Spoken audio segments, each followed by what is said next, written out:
ప్రభుత్వంతో ఈ అరగంటలోని మనం ఈరోజు నేర్చుకోవాల్సిన విషయాలు, తెలుసుకోవాల్సిన విషయాలు తెలుసుకుంటాం. త్వరగా చక్కచక్క నేను ముగించే ప్రయత్నం చేస్తాను. మనం ఉదయం నుంచి ఏం చూస్తూ వచ్చాము అంటే, మనం మొదలు పెట్టుకున్నది మనం ఒక యుద్ధ వాతావరణంలో ఉన్నాం అన్న విషయాన్ని జ్ఞాపకం చేసుకున్నాం.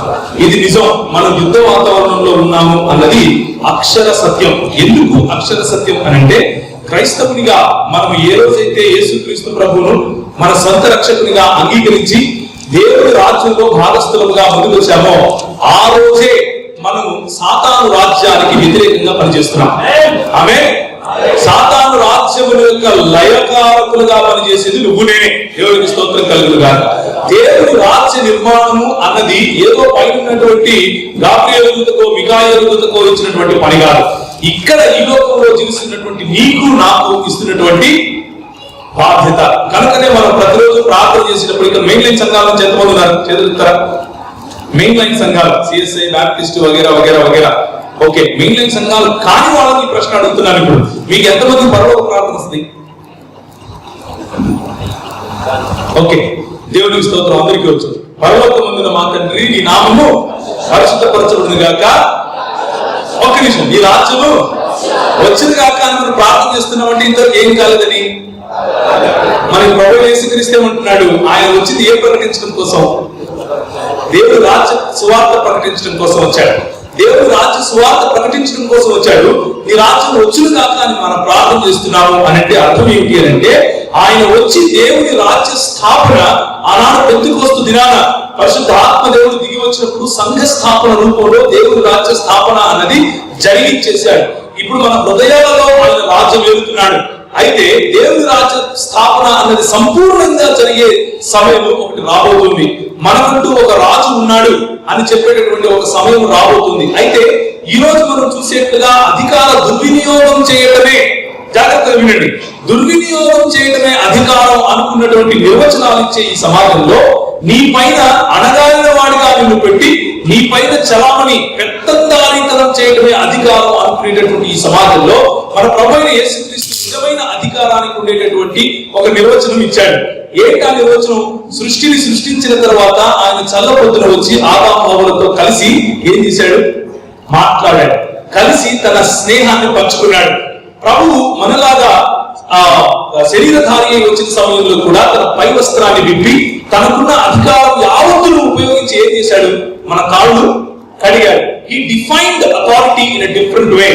ఆయన అధికారాన్ని, లేకపోతే నాయకత్వాన్ని, లేకపోతే ప్రభుత్వాన్ని, లేకపోతే రాచరికాన్ని వేరే రకంగా నిర్వచించాడు. అది ఏమిటి అంటే, పరిచర్య చేయటం, సేవ చేయటం, స్నేహభావం కలిగి ఉండటం, సమానత్వాన్ని ఇవ్వటం, అవతలి వారిని మన స్థాయికి పైకి లేపటం అన్నదే నిజమైన దేవుని రాజ్య సువార్తగా ఆయన మనకు పరిచయం చేశాడు. అయితే మనం దీనికి కేవలం సోషల్ యాక్టివిటీ అన్న ఒక పేరు పెట్టి కేవలం రిలీజియస్ బాక్స్, లేకపోతే మతము అనేటటువంటి 4 గోడల మధ్యలో యేసు ప్రభువును బంధించే పని చేస్తూ ఉన్నామేమో అన్నటువంటి ఒక చిన్న డౌట్ నాలో ఉంది. మనం కూర్చున్నటువంటి యువత, ముఖ్యంగా young people, the gospel that you hear these days is not the original gospel of the gospel of Evangelist. మీరు ఈ రోజు వింటున్నటువంటి, నీకు పెళ్లి కావాలంటే యేసు ప్రభు దగ్గరికి రా, నీకు పిల్లలు పుట్టాలంటే యేసు ప్రభు దగ్గరికి రా, నువ్వు చదువుకుని పాస్ కావాలంటే యేసు ప్రభు దగ్గరికి రా అనేటటువంటి గాస్పెల్ మనం ఏదైతే చెప్తున్నామో అది ప్రభువైన యేసుక్రీస్తు ప్రకటించిన సువార్తలో ఒక చిన్న భాగం మాత్రమే. అది మాత్రమే సువార్త కాదు. సువార్త అంటే దేవుని రాజ్యం గురించినటువంటి సువార్త. ఇంతవరకు ఉదయం నుంచి సాయంత్రం వరకు మనం చూస్తూ వస్తున్నటువంటి సువార్త ప్రకటన ఎక్కడ కూడా మనము సువార్త అన్నటువంటి మాట మాట్లాడుకున్నప్పటికీ మొత్తం చెబుతూ వచ్చింది యేసుక్రీస్తు రాజ్య సువార్తే, యేసుక్రీస్తు రాజ్యం యొక్క ప్రతిష్టయే, యేసుక్రీస్తు రాజ్యాన్ని స్థాపించడమే. ఆనాడు మెడికల్ మినిస్ట్రీగా వచ్చినటువంటి ఐడాస్ కటర్ గారు, ఆమె తండ్రి గారైనా సరే, ఆమె కంటే ముందు 1700 చిల్లరలో వచ్చినటువంటి మరి మిషనరీలైనా సరే, అంతకంటే ముందు 1500 చిల్లరలోనే విజయనగర సంస్థానాధీశుడు లెటర్ రాసి మరి మాకు కొంతమంది ఈ మిషనరీలను పంపించండి అని ఆనాడు ఉన్నటువంటి కేథలిక్ సంఘానికి రాస్తే జెస్యూట్ సంఘానికి రాస్తే ఆ సంఘం నుంచి 45కు పైగా పైచులకు మిషనరీలు రావడం, ఆ విజయనగర సంస్థాన ప్రాంతంలో పనిచేయడం, దాదాపు 1500 AD నుంచి కూడా పనిచేస్తూ ఈ దేశంలో దేవుని రాజ్య స్థాపన, సమానత అన్నటువంటి స్థాపన చేస్తూ వచ్చారు. అది నిజమైనటువంటి దేవుని సువార్త అనేటటువంటి పరిచర్య. అందులో కేవలము నేను చచ్చిపోయి నీ రాజ్యానికి వస్తాను అన్నటువంటి మాట ఉండదు సహోదరులారా. నేను చచ్చిపోయి నీ రాజ్యానికి రావాలి అనేది మతపరమైనటువంటి ఆలోచన. కానీ ఇక్కడ నీ రాజ్య స్థాపన జరగాలి అన్నది మన ప్రభువు మనకు నేర్పించిన ఆత్మీయత. దేవునికి స్తోత్రం కలుగుగాక. ఎన్నోసార్లు మనము యేసు ప్రభువుని ఎందుకు నమ్ముకున్నాము అంటే చచ్చిపోతే పరలోకం పోవడానికి అన్న ఆలోచన చాలా మంది మనసులో ఉంటుంది. చచ్చిపోవడానికి అంత తొందర లేదు. మనం చచ్చిపోవాలని అనుకుంటే యేసు ప్రభువుని నమ్ముకోక్కర్లేదు. యేసు ప్రభువు నమ్ముకునేది ఆయన రాజ్య స్థాపన కోసం. యేసు ప్రభువును అనుసరించేది ఆయన రాజ్యం ఇక్కడ స్థాపించబడడం కోసం. అందుకనే ప్రతి దినము మనం ప్రార్థన చేస్తాం, పరలోకమందున్న మా తండ్రి నీ నామము పరిశుద్ధపరచబడును గాక, నీ రాజ్యము వచ్చును గాక. ఎట్లొస్తుంది? మనం కళ్ళు మూసుకొని ప్రార్థన చేస్తూ వస్తుందా? ఎట్లొస్తుంది? సువార్త చెప్తే వస్తుంది. ఏం సువార్త చెప్తాం? పెళ్లి చేసుకుంటే పిల్లలు పుడతారు, ఇష్టం నమ్ముకొని చెప్తాం. It's about justice. ఏంటి ఆ సువార్త? మీకా గ్రంథం 6వ అధ్యాయం 8వ వచనంలో చూసినట్లుగా, మరి మనుషుడా నాకేం కావాలో నేను నీకు ముందే చెప్పాను, విలాసంత విస్తార దైవం తీసుకుని రమ్మంటావా? పాటలు పాడుతుంటాం. నా గర్భఫలం జ్యేష్ఠ పుత్రుని నీకు ఇమ్మంటావా? పాటలు పాడుతుంటాం. ప్రభు అంటాడు, అదంతా నేను అడగలేదురా బాబు. నేనేమడిగాను చెప్పు, నేనేమడిగాను? మీకా గ్రంథం 6వ అధ్యాయం 8వ వచనం ఒకసారి చూడండి. వీలైతే అండర్లైన్ చేసుకోండి. న్యాయముగా నడుచుకున్నట్టు, కనికరమును ప్రేమించుటయు, మరియు బలిష్టమైన దేవుడి చేతి కింద దీన మనస్సు కలిగి జీవించడం. This is all I want from you. ఇదే నాకు నీ దగ్గర నుంచి కావాల్సింది. ఇది దేవుని రాజ్య స్థాపనలో ఏబిసిడీలు. మనం వీటిని పక్కన పెట్టేసి కేవలం వీఆర్ టువర్డ్స్ హెవెన్. మనం చచ్చిపోయి ఆయన రాజ్యం పోవాలి, ఆయన అంటాడు అది కాదు ప్రాముఖ్యం, ఇక్కడ ఆయన రాజ్యం తీసుకురావాలి. దేవునికి స్తోత్రం కలుగును గాక. మీరు వెనక చూస్తున్నటువంటి ఆ తలకాయలు లేకపోతే ఆ ఫేసెస్ ఏవైతే ఉన్నాయో అవి విస్తారమైనటువంటి మన సాక్షి సమూహంలో కొంతమంది నెక్స్ట్ టైం బ్యానర్ లో మీరు వేరే ఫేసులు చూస్తారు, దేవుని చిత్తమైతే. అలా బ్యానర్ లో ఫేసులు మార్చుకుంటూ పోతే ఈ రూమ్ అంతా నిండిపోతుంది, కానీ వాళ్ళ ఫేసులు ఆగవు. అంతమంది ఈ దేశం కోసం పోరాడి, ఈ దేశంలో నువ్వు నేను సమానత్వంతో బ్రతకడానికి, సౌభాగ్యంతో బ్రతకడానికి, అలాగే విడుదల కలిగి జీవించడానికి పోరాడారు. దాన్నే సమాజ నిర్మాణాన్ని ఏమంటాము అనంటే క్రైస్తవ పరిచర్య అని అంటాం. దేవుడి రాజ్యాన్ని స్థాపించడం క్రైస్తవ పరిచర్య అంటాం, కానీ సొంత రాజ్యాలు కట్టుకోవడం క్రైస్తవ పరిచర్య కాదు సహోదరులారా. దయచేసి ఒకసారి జ్ఞాపకం ఉంచుకోండి. ఈ రోజు మనం కట్టుకుంటున్నటువంటి సామ్రాజ్యాలు నా సొంత రాజ్యాలు. నేను మీ ఇంటికి వస్తాను, నువ్వు నాకేమి ఇస్తావు, నువ్వు నా గుడికి రా, ఏం తెస్తావు, ఇది మన సువార్త. వారు తీసుకుని వచ్చి మనకు వారి జీవితాలను పానాలుగా పోశారు. వారి జీవితాలను పణంగా పెట్టారు. ఈ రోజు మనం కూర్చున్నటువంటి ప్లేస్ కానివ్వండి, ఈ ఎకరాలు మన కోసం నిలబెట్టింది ఎందుకు అనంటే సమాధుల తోట అని చెప్పి అలా పూడ్చిపెట్టుకోవడానికి కాదు, సమాధుల తోట అని చెప్పి అమ్ముకోవడానికి కాదు. మనకు వారు ఇచ్చింది దేవుని రాజ్య విస్తరణ కోసం, దేవుని రాజ్య స్థాపన కోసం. నెహెమ్యా గ్రంథం 1వ అధ్యాయం కనుక చూస్తే ఆయన ఇలాంటి రాజ్యము, నా దేవుని రాజ్యము గోడలు ప్రాకారములు కూలిపోతున్నాయి అని కొందరు వచ్చి చెబితే ఆయన దుఃఖంతో రోదనతో ఆయన నెత్తిన బూడిద పోసుకుని ఒక గోనె సంచి కట్టుకుని ఏడుస్తాడు. ఎందుకు అనంటే అయ్యో నా దేశం యొక్క ప్రాకారములు పడిపోయాయంట, అయ్యో గుమ్మాలు కాలిపోయాయంట, నేనేం చేయాలి? ప్రార్థన చేసి ఆగిపోలేదు మిత్రం, ప్రార్థన చేసి ఆగిపోలేదు.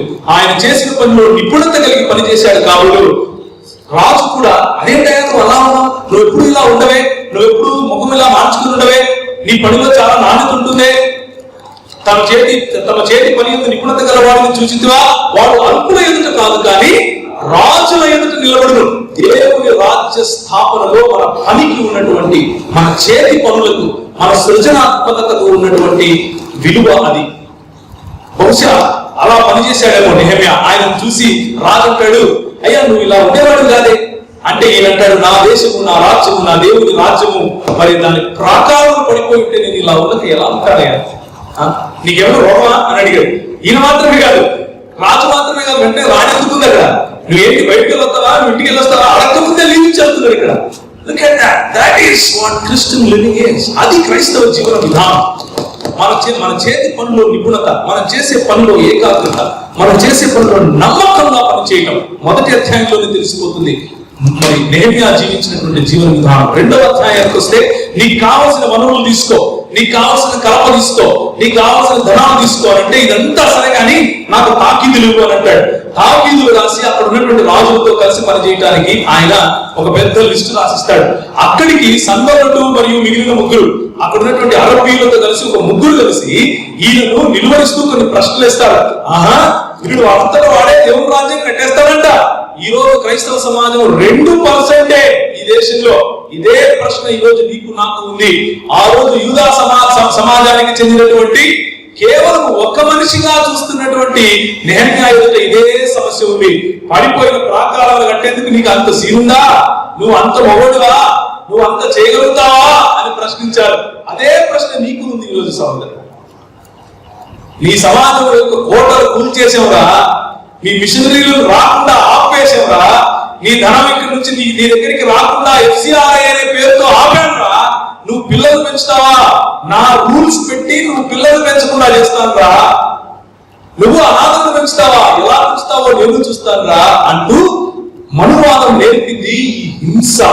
మనువాదం నేర్పింది మన పైన అజమాయిషి. మనువాదం నేర్పింది ప్రతి చోట కూడా కేవలము మానవులను జాతి పేరిట కేవలము మానవులను విభజించి పాలించడం నేర్పింది. కానీ అలాంటి పరిస్థితుల్లో సన్బర్టు మరియు మిగిలిన వారు కూడా కలిసి ఎదిరించిన సమయంలో కూడా ఒక ఎజ్రా, ఒక నెహెమ్యా కలిసి నిలబడ్డారు. ఎజ్రా ఈనాడు పాస్టర్లకు గుర్తింపు అయితే, నెహెమ్యా ఈనాడు వివిధ ప్రాంతాలలో ఇంజనీర్లుగా, డాక్టర్లుగా, వ్యాపారవేత్తలుగా, రాజకీయవేత్తలుగా పనిచేస్తున్నటువంటి వారు రాజుల ఎదుట నిలబడి మాట్లాడగల వారిని సూచిస్తారు. ఇద్దరు ఒకే స్టేజ్ మీదకి వస్తున్నారు. ఒకే స్టేజ్ మీదకి వచ్చి లేవీయులు మరియు యాజకులు మరియు ఎజ్రా మరియు నెహెమ్యా అంటే ఎవరు? ఆ కాలంలో గవర్నర్. వారు ముగ్గురు, ఆ 3-4 జాతులు కలిసి దేవుడి వాక్యాన్ని విప్పి చదువుతూ ఉంటే వినగల వారందరూ రోధిస్తున్నారు. అయ్యో, మేము పాపములో పడుతున్నామే, మేము ఎట్లా దేవుడి వాక్యం వింటివి, ఎట్లా ఈ దేవుడి మహిమను కోల్పోతుంది అని అంటే వీరు ముందుకు వచ్చి వారికి పరిచర్యలు చేసి వారి కళ్ళు తుడుస్తున్నారు. 6-7 అధ్యాయాలు ఇంటికి వెళ్ళిన తర్వాత ఒకసారి నెహెమ్యా పుస్తకం, చిన్న పుస్తకం, కూర్చుంటే 60 నిమిషాలు అయిపోతుంది. 60 నిమిషాలు చాలా ఎక్కువ చెప్పాను నేను. ఇదంతా ఎందుకు చెప్తున్నాను అని అంటే, మన ముందు నడిచినటువంటి విశ్వాస యోధులు దేవుని రాజ్య నిర్మాణంలో నువ్వు ఫుల్ టైము, నేను పార్ట్ టైము, నువ్వు హాఫ్ టైము, నువ్వు ఏ టైము అన్నటువంటి వ్యత్యాసాలు చూడలేదు. ప్రతి ఒక్కరూ దేవుని సేవకునిగా పనిచేశారు ప్రియులారా. ప్రతి ఒక్కరూ దేవుని రాజ్య స్థాపన కోసం పనిచేశారు. మీకు విషయం తెలుసా? దరిద్రం ఏమిటి అంటే, బైబిల్లో ఉన్నటువంటి ఈ సూత్రాలను RSS, GHP, బజరంగదళ్ లాంటి వాళ్ళు కూడా అర్థం చేసుకున్నారు. మనకు ఇంకా అర్థం కావట్లేదు, మట్టిపూరలు ఏమో తెలియదు. 1920లో మొదలైనటువంటి ఈ ఉద్యమం ఏదైతే హిందూ రాష్ట్ర దర్శనంగా చూస్తున్నారో, ఆనాడు వీళ్ళకు పొట్టమొస్తే అక్షరం రాదు, ఆనాడు వీళ్ళకు తన్నుతే ఒక స్కూల్ లేదు, ఆనాడు వీళ్ళకు గిన్నుతే ఒక కాన్స్టిట్యుయెన్సీలో కౌన్సిలర్ కూడా లేదు. ఈ రోజు దేశాన్ని పరిపాలిస్తున్నాడు. ఈ రోజు యావత్ మీడియా వారి చేతిలో ఉంది. ఈ రోజు యావత్ కార్పొరేట్ హాస్పిటల్ వారి చేతిలో ఉన్నాయి. ఎన్ని సంవత్సరాలు పట్టింది? 80 సంవత్సరాలు. 80 సంవత్సరాల్లో 100 కోట్లకు పైగా, 120 కోట్లకు పైగా ఉన్న భారతదేశాన్ని ఒక చిన్న ఆర్గనైజేషన్ 1920 చిల్లరలో పుట్టినటువంటి 5 మందితో కలిసినటువంటి, ముగ్గురితో కలిసినటువంటి ఆర్గనైజేషన్ చేజిక్కించుకుంది. ఒకరి పేరు గోల్వాల్కర్, రెండో వారి పేరు లోకమాన్య అని పిలువబడినటువంటి బాలగంగాధర్ తిలక్, మూడవ వారి పేరు సావర్కర్. ఈ ముగ్గురు ఒకసారి కలిసి ఆర్గనైజేషన్ గా లేకపోయినా ఈ ముగ్గురే ఈ రోజు ఉన్నటువంటి హిందూ రాష్ట్ర దర్శనానికి పునాదులు. ఈ గోల్వాల్కర్ అంటాడు, క్రైస్తవులు నిమ్న జాతికి చెందిన వారు, క్రైస్తవులు ఈ దేశంలో 2వ సిటిజన్ గా ఉండాల్సిందే, క్రైస్తవులు ఈ దేశానికి యావత్ భారతదేశం పైన అనువాదం ఎప్పుడైతే వస్తుందో ఆ రోజు వీరు ఈ దేశాన్ని విడిచిపెట్టుకోవాలి, లేకపోతే మేము చెప్పినట్లు మా శరణము క్రింద బ్రతికి తీరాలి అని అంటాడు. అదే భావజాలాన్ని మన లోకమాన్యంగా పిలువబడినటువంటి ఈ బాలగంగాధర్ తిలక్ గారు అంటారు, అయ్యో ఏది శూద్రులకు చదువు నేర్పిస్తున్నారా? స్వరాజ్యం నా జన్మ హక్కు అంటే అర్థం ఏంటనుకుంటున్నారు? బ్రిటిష్ వాళ్ళు వెళ్ళిపోండి కాదు. స్వరాజ్యం అనంటే మనుధర్మ శాస్త్రంలో చెప్పినటువంటి నియమాల ప్రకారంగా మా రాజ్యాన్ని మేము పాలించుకుంటాం అని అర్థం. మనుధర్మ శాస్త్రంలో గురించినటువంటి నియమాలు ఏమిటి అంటే, శూద్రుడు గాని పంచముడు గాని చదువుకోవడానికి వీల్లేదు, వాడికి ఎందుకు చదువు చెప్తున్నారు తీసుకురావు, వాడు చేయాల్సిన పని వాడికి నేర్పి, వాడు బాకి దొడ్లే వెక్కడగల వాడికి ట్రైనింగ్ పెట్టు. ఇది ఈయన స్వరాజ్యం. ఇక సావర్కర్ గారు ఈయన గొప్ప దేశభక్తుడు అని మహాత్మా గాంధీ గారి విగ్రహం ఎదురుగా విగ్రహం పెట్టి పార్లమెంట్ లో ఒక పెద్ద రభస చేశారు మొన్న 4 సంవత్సరాల క్రితం. అవునా కాదు? మీకు గుర్తుండొచ్చు ఒకవేళ పేపర్ చదివితే. అయితే ఈయన ఎంత గొప్ప దేశభక్తుడు అని అంటే, ఈయన తీసుకెళ్లి జైల్లో వేస్తే, ఎందుకు జైల్లో వేశారు అని అంటే ఒక ఉపన్యాసం చేశాడు. ఈయన ఎప్పుడు స్వాతంత్ర సమరంలో ఎప్పుడు పాల్గొనలేదు, బ్రిటిష్ వాళ్ళ కోసం పోరాడాడు యాక్చువల్ చెప్పాలి. ఈయన తీసుకెళ్లి జైల్లో వేస్తే దాదాపు 4 సార్లు క్షమాభిక్ష అడిగాడు. ఇలా నేను ఎప్పుడు కూడా మీకు వ్యతిరేకంగా ఇక పనిచేయను. అప్పటికే వేల మంది భారతదేశం కోసం, భారతదేశ విడుదల కోసం పోరాడే వాళ్ళు మగ్గుతూ ఉంటే సంవత్సరాల కొద్దీ, ఉదాహరణకు చటర్జీ గారు ఆయన రాసినటువంటి సొంత పుస్తకంలో రాస్తారు, మేము వేల మంది ఇక్కడ ఉన్నాం, మాకు తినడానికి లేదు, మాకు కఠినమైనటువంటి కారాగారం వేశారు. ఈ యంగ్స్టర్ వచ్చాడు, యువకుడు వచ్చాడు, 20 రోజుల్లో రాసిన ఒక లెటర్, అయ్యా క్షమించు, నేను బ్రిటిష్ రాణికి నమ్మకంగా పనిచేస్తాను, నన్ను క్షమించు, ప్రాణభిక్ష పెట్టు, క్షమాభిక్ష పెట్టు అని అడుగుతున్నాడు 4 సార్లు. ఈయన దేశభక్తుడు. దేశం కోసం ప్రాణం పెట్టి, దేశం కోసం, దేశ ప్రజల కోసం, వారి భాషల కోసం, వారి ఆత్మగౌరవం కోసం, వారి పొట్టకొట్టి కోసం, వారి కప్పుకునే బట్టల కోసం ప్రాణార్పణాలుగా వలసినటువంటి క్రైస్తవ మిషనరీలేమో దేశద్రోహుల. చూసారా? ఇది రీరైటింగ్ ఆఫ్ హిస్టరీ అంటే మన చరిత్రను తిరగరాయటం. అంటే రాబోయే రోజుల్లో మీ పిల్లలకు మీరు నేర్పించేది, మన వాళ్ళు నేర్పించేది అదే. రాబోయే రోజుల్లో మనం ఈ విషయాలను చూడబోతున్నాం. అందుకనే మనం చాలా జాగ్రత్తగా ఉండాలి అని చెప్తున్నాను. నేను చాలా చెప్పాలనుకున్నాను, కానీ మనం కొన్ని విషయాల్లో ఇప్పుడు సమయం లేదు కాబట్టి చెప్పే అవసరం లేదు. ఒక చిన్న విషయం చెప్తాను. వీరికి ఉన్నటువంటి ఈ కౌటిల్య రీతి ఏమిటి అంటే, సామధాన భేద దండోపాయములు. వీటికి పడకపోతే వాడు కూడా నావాడే అన్నాడు. ఇది నేను గ్రహించాను, వాడు నావాడే. ఉదాహరణకు మొదటగా మంచిగా చెప్పి చూడు, ఇన్లేదనుకో కొంచెం దానమే, ఇన్లేదనుకో దానం అంటే ఒక కట్టబట్టుకో, ఇన్లేదనుకో ఏం చేయాలి, భేదం చూపించు, వాడు మావాడు కాదు. నువ్వు అప్పటికీ వినలేదనుకో, వాడు మావాడే అన్నాడు. ఇలాగే చేశారు బుద్ధుడితో కూడా. బుద్ధుడితో ఇలాగే చేశారు, ఇలాగే చేశారు జైనుడితో, ఇలాగే శైవం వైష్ణవంతో చేసింది, వైష్ణవం శైవంతో చేసింది. ఈ భారతదేశంలో సామధాన భేద దండోపాయాలు ఇదేది వినకపోతే వాడు మావాడే అనటం. చివరికి ఏ బుద్ధుడిని అయితే ఇక్కడ నుంచి తరివేసి లక్షలకు పైగా, 1-2 కాదు, లక్షలకు పైగా చరిత్రలో కూడా రాయకుండా ఉన్నటువంటి సత్యం ఏమిటి అని అంటే, లక్షలకు పైగా బౌద్ధ మత ప్రచారకులు, బౌద్ధ మత అనుయాయులు ఈ దేశంలో చంపారు. కాబట్టి ఈ దేశం నుంచి వాళ్ళు వలస వెళ్ళిపోయారు. అటుపక్క శ్రీలంకలో వర్ధిల్లారు, ఇటుపక్క చైనాలో వర్ధిల్లారు, అటు కిందికి వెళ్తే థాయిలాండ్, జావా, సమగ్ర, సింగపూర్, మలేషియా, ఇక చెప్పుకుంటూ పోతే అన్ని. ఈ పక్క ఆఫ్ఘనిస్తాన్ లో, ఇస్లాం రానంత వరకు కూడా ఆఫ్ఘనిస్తాన్ లో ఉన్నది బౌద్ధమే. ఆ దానికి పైగా తాజికిస్తాన్, తుర్క్మెనిస్తాన్, ఈ ప్రాంతాలన్నింటిలోనూ అదంతా వరకు భారతదేశమే. కైండ్ ఇన్ఫర్మేషన్, తాజికిస్తాన్ వరకు కూడా ఈ రోజు ఉన్నటువంటి తజికిస్తాన్ లోనే పాముగుడి అనేటువంటి ఆ ప్రాంతం ఉంది. దాన్ని ఏమంటారు, రావల్పిండి పైన ఇటుపక్క ఇరాన్ వరకు కూడా భారతదేశమే ఉండేది. ఎలా ఉండిపోయింది? ఎలా భారతదేశాన్ని విచ్ఛిన్నం చేసింది మనం కాదు, మనువాదం. నువ్వు నా మాట వినకపోతే నువ్వు నా వాడిని కాదు, నువ్వు నా మాట వినకపోతే నా దేశస్తుడిని కాదు, నువ్వు నా మాట వినకపోతే నువ్వు నాకు సంబంధించిన వాడిని కాదు అంటూ మెల్లమెల్లగా భారతదేశాన్ని, భారత భూభాగాన్ని జంబూ ద్వీపంగా పిలిచిన ఈ దేశాన్ని ఒక పక్క లంకగాను, ఒక పక్క ద్వీపాలుగాను, ఇంకొక పక్క కోసలుగాను, ఇంకొక పక్క కూషుగాను, ఇలా విభజించుకుంటూ చైనాలో ఉన్నటువంటి కొద్ది భాగం, ఉన్నటువంటి థాయిలాండ్ వరకు కూడా మనమే ఉండేవాళ్ళం. వాటన్నింటినీ బౌద్ధులకు కొంత, ఇస్లాంకు కొంత, వాడికి కొంత, వీడికి కొంత. ఎందుకు అంటే స్వార్థం. విభజించాలి, విభజిస్తేనే నాకు పెత్తనం అన్నటువంటి ఆలోచనతో వీళ్ళు ముందుకు వెళ్ళారు. అలా పెంచి పోషించారు. కాబట్టి చివరికి మన దేశానికి మిగిలింది ఇది. ఈరోజు మనం చూసాము అంటే జీ న్యూస్ అన్నది, తెలుగు రాష్ట్రాల్లో ఏబిఎన్ ఆంధ్రజ్యోతి అన్నది.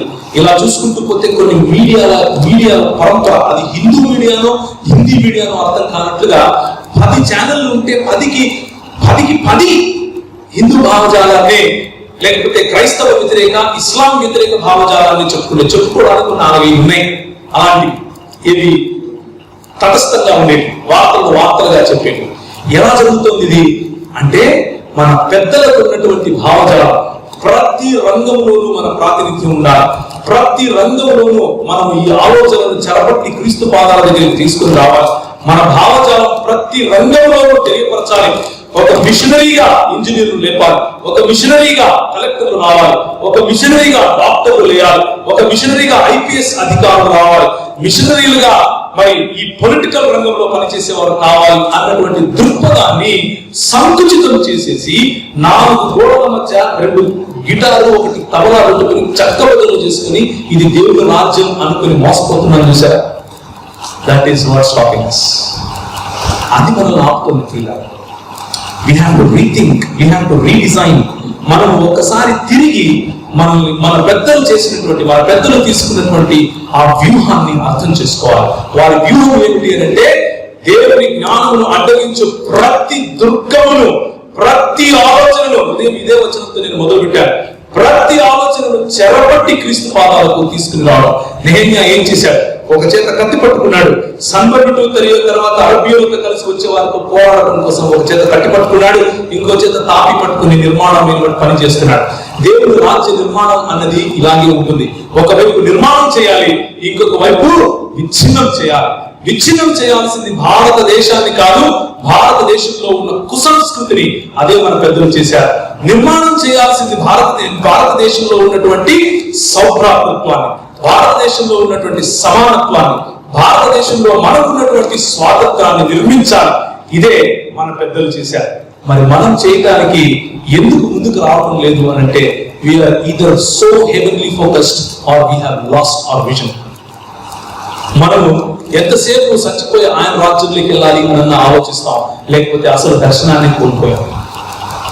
ఈ రెండింటిలో ఏదో ఒకటి నిజం అవ్వాలి. మీరు ఏ కేటగిరీలో ఉన్నారో ఈరోజు రాత్రి, ఈరోజు సాయంకాలం ఇంటికి వెళ్ళడానికి ముందు ఒకసారి ఆలోచించుకోండి. నా సమయం దాదాపుగా అయిపోయింది, కానీ ఒకసారి మీరు కనుక దేవుని వాక్యాన్ని తెరిచి ఒక చిన్న మాట నేను చదువుతాను, ఆ తర్వాత ముగిస్తాను. లేవికాండం 10వ అధ్యాయం, లేవికాండం 10వ అధ్యాయం మొదటి 3-4 వచనాలు చదివి ముగిస్తాను. ఎందుకు మన భారతదేశంలో ఉన్నటువంటి భారతీయ సంఘం దేవుని రాజ్య స్థాపనలో మనం వెనుకబడి ఉన్నాం? ఎందుకని మనం ముందుకు వెళ్ళలేకపోతున్నాం? చైనాలో భయంకరమైనటువంటి ఈ క్రైస్తవ సంఘాన్ని ఆపే పద్ధతులు ఉన్నా కానీ ఈరోజు యావత్ ప్రపంచంలో చైనాలో ఉన్న బైబిళ్ళు, చైనాలో ప్రింట్ అయ్యేంత బైబిళ్ళు, చైనాలో ఉన్నన్ని సంఘాలు, చైనా సంఘాలకు వెళ్ళేంత మనుషుల సంఖ్య మిగతా ఏ దేశంలో లేదు. మీకు తెలిసే తెలియని విషయం. చైనా అని భయపడేవాడు. 50 సంవత్సరాల్లో చైనాలో పుట్టగొడుగులాగా క్రైస్తవ సంఘం విస్తరించింది. కానీ 2000 సంవత్సరాల క్రితం తోమా వచ్చి ఇక్కడ బలి అయినప్పటికీ మన దేశంలో ఇంకా మనం సంకుచిత స్వభావంతో ఉన్నాం. ఎందుకు తెలుసా? 10వ అధ్యాయం లేవికాండం. అహరోను కుమారులైన నాదాబు, అబీహులు తమ ధూపాంతులను తీసుకుని వాటిలో నిప్పులుంచి వాటి మీద ధూపద్రవ్యము వేసి యెహోవా తమకు ఆజ్ఞాపింపని వేరుగా అగ్నిని ఆయన సన్నిధికి తేగా యెహోవా సన్నిధి నుండి అగ్ని బయలుదేరి వారిని కాల్చివేసెను. వారు యెహోవా సన్నిధిని మృతి పొందిరి. అప్పుడు మోషే అహరోనుతో ఇట్లా యెహోవా చెప్పిన మాట, నా ఎదుట వారి యందు నేను నన్ను పరిశుద్ధపరచుకొందును, ప్రజలందరి ఎదుట నన్ను మహిమపరచుకొందును. అహరోను మౌనముగా ఉండగా మోషే అహరోను పిన తండ్రి అయిన ఉజ్జీయేలు కుమారులైన మిషాయేలును ఎల్సాఫాసును పిలిపించి, మీరు సమీపించి పరిశుద్ధ స్థలము పాలెము వెలుపలికి మీ సహోదరుల శవములను మోసుకొని పోదని వారితో చెప్పాను. This is the condition of the church members. దేవుని రాజ్య స్థాపనలో మనం ఎందుకు వెనుకున్నాము అంటే మనము సంఘము లోకంలో రాజ్య స్థాపన చేయడం మర్చిపోయి సంఘంలో లోక స్థాపన చేసుకుంటున్నాం. సంఘంలో అన్య అగ్ని ప్రవేశిస్తూ ఉంటే చోద్యం చూస్తున్నాం. సంఘంలో అన్య అగ్ని, కులం అనే అగ్ని. ఎంత సిగ్గుకరమైన అగ్ని! బుద్ధి లేనివారు. మనం కడుపుకు అన్నం తింటున్నామా? మన ప్రజలు పెట్టిన, మన పెద్దలు నేర్పించినటువంటి నియమాలు, నీతులు మర్చిపోయి ఏం చేస్తున్నాం మనం అన్నది మనం ఆలోచించాలి. కూర్చున్న నాయకులకు కూడా నేను చెప్తున్నాను ఈ విషయం. ఎంత దౌర్భాగ్యపు పని! కులం సంఘంలో ఎక్కడి నుంచి వచ్చింది? ఏ కులం కోసం అయితే మన ప్రజలు ప్రాణం పెట్టి నాకు అన్నమో రామచంద్ర అని పోయితే నీకెందుకు అన్నం ఇచ్చేది, నా గుడ్డతో పని చేయి, వాళ్ళు ఆ పేడ పెడతాయి, ఆ పేడ నీకు నేను జీతంగా ఇస్తాను, దాన్ని తీసుకెళ్లి నీళ్ళలో వేస్తే అరగని గింజలు ఉంటాయి, అవి తీసుకొని రొట్టె చేసుకొని తిను అంటే మన పెద్దలు తిని బ్రతికారు. మీకు తెలుసో తెలియదో, ఒంగోలు ప్రాంతం నుంచి కరువు వచ్చిన సమయంలో తెలంగాణ ప్రాంతం వరకు జరిగింది ఇదే, ముఖ్యంగా మహబూబ్ నగర్ వరకు. అలా 10 సంవత్సరాలు ఉన్నారు. వాళ్ళు వచ్చి ఆ కులము అనేటటువంటి అస్పృశ్యత నుంచి, భయంకరమైనటువంటి సంఖ్యల నుంచి విడిపించి ఒక దర్జా, ఒక కలెక్టర్, ఒక డాక్టర్, ఒక ఇంజనీర్. ఈరోజు నీ కొడుకు ఎక్కడ ఉన్నాడంటే అమెరికాలో ఉంటాడంటే మా అమ్మ అడగండి, ఎంత అమెరికా కిందికి మాట్లాడు, ఇంగ్లాండ్ కిందికి మాట్లాడు. ఎలా వచ్చింది? పెళ్లి చేసుకునే దగ్గరికి వస్తే మాత్రం మనోడు కావాలి. ఏదో మనోడు సిగ్గుండా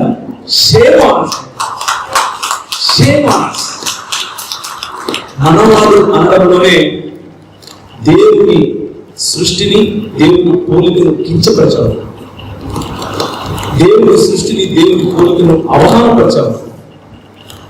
వేరొక అగ్ని నీ కుటుంబంలో రావడం, వేరొక అగ్ని నీ సంఘంలో రావడం, వేరొక భావజాలం నీ ఆరాధన క్రమంలో రావడం, వేరొక భావజాలం నీ జీవన విధానంలోకి రావడం, వేరొక భావజాలంతో నువ్వు బ్రతకడం, వేరొక భావజాలంతో పడేసిన ఎంగిలి ముతుకలతో ఆశపడే క్రైస్తవులు ఉన్నంత వరకు దేవుని రాజ్య స్థాపన కాదు కదా.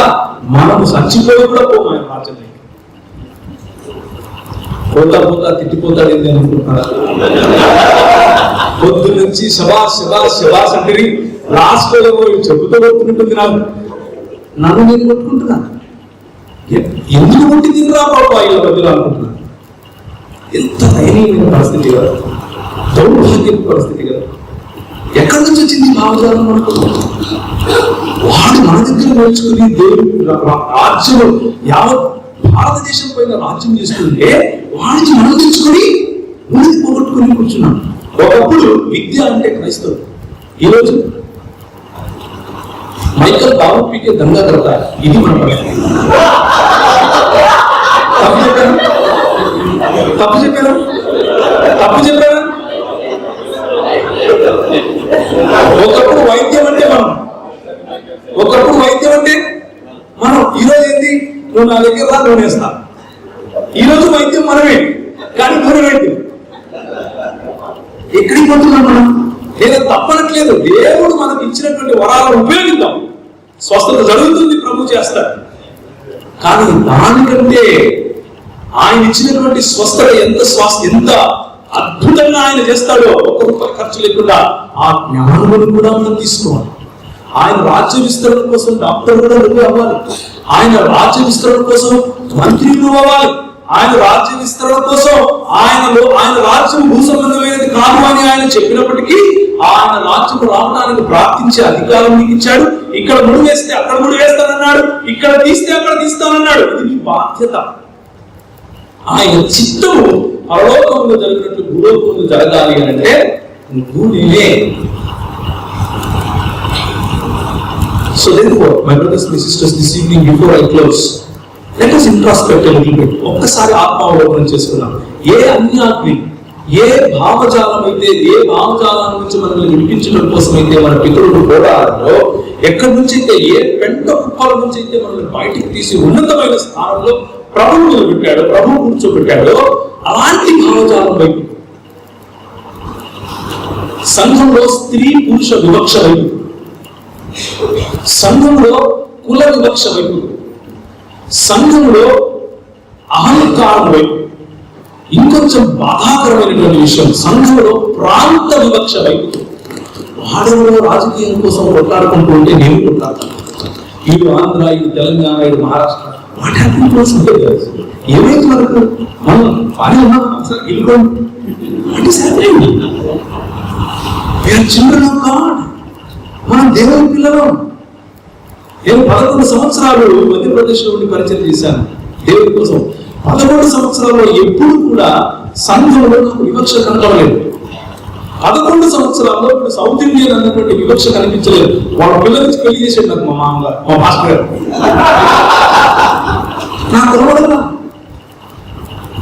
ఈయనకి వచ్చాను, ఒక్క సంవత్సరంలో మొత్తం తెలిసిపోయింది. సిగ్గుపోయింది.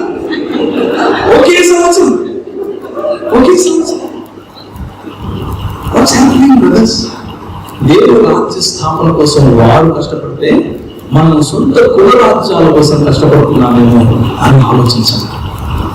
దేవుని రాజ్య స్థాపన అనేది కుల సంఘాలు కట్టుకుంటే రాదు, ప్రాంత సంఘాలు కట్టుకుంటే రాదు, భాషా సంఘాలు కట్టుకుంటే రాదు. అందరం సమానం. అందరూ what is kingdom of God? It is not eating and drinking and making merry, but it is righteousness, peace and joy in the Holy Ghost. ఏంటది? నీతి. చెప్పండి. దేవుని రాజ్యం అనగా నీతి, సమాధానములు, పరిశుద్ధ ఆత్మని. నువ్వు ఏ కులంలో చూస్తావు? నువ్వు ఏ సంఘం పోతున్నావు అన్నంలోనే వాడు యాక్చువల్ అడిగేది నువ్వు ఏ కులం.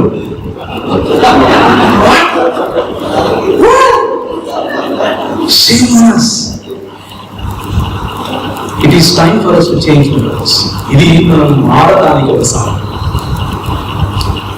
ఆనాడు నెహెమ్యా ఒక చేత కత్తి ఒక చేత తాపి పట్టుకున్నట్లుగా ఈరోజు మనలో ప్రతి ఒక్కరు ఈ ఊళ్ళో ఉన్న మనం కనీసం ఒక చేత ఈ భావజాల వ్యతిరేకత, క్రైస్తవ భావజాలానికి వ్యతిరేకంగా వస్తున్నటువంటి దాడికి ఎదుర్కొని నిలబడగల సైన్యముగా, దేవుని పరిచారకులుగా పనిచేస్తూ ఇంకొక పక్క నవభారతాన్ని నిర్మించేందుకు సరైనటువంటి ఉపకరణాలు, మన యుద్ధోపకరణాలు శరీర సంబంధమైనవి కావు.